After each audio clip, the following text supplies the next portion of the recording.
Hello friends, welcome back to the new video guys. Today guys we are going to talk about guys how to pair Bluetooth headphone to our poco phone device guys. You want to pair guys your Bluetooth headphone. So guys I want to pair guys this my Piton headphone guys, Bluetooth headphone guys with my poco phone. So guys how can I pair it? So guys how can I pair with my poco phone? So guys first of all guys I will on my phone settings. So guys open your phone setting guys, then guys scroll guys, click on guys Bluetooth setting and guys on your headphones. So as you can see guys this power off button guys. So I will on from here my headphones, and guys now I will on Bluetooth. Guys I will refresh it.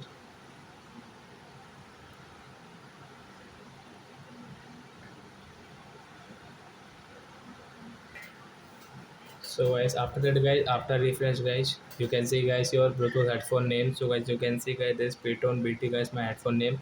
So I will tap here to guys pair, then guys you can see this pair notification, pair with Python BT. Yes, I want to pair.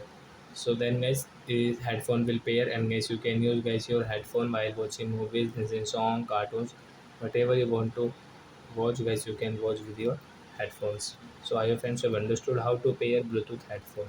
That's it guys, thanks for watching guys. Before going guys, please go and like my video.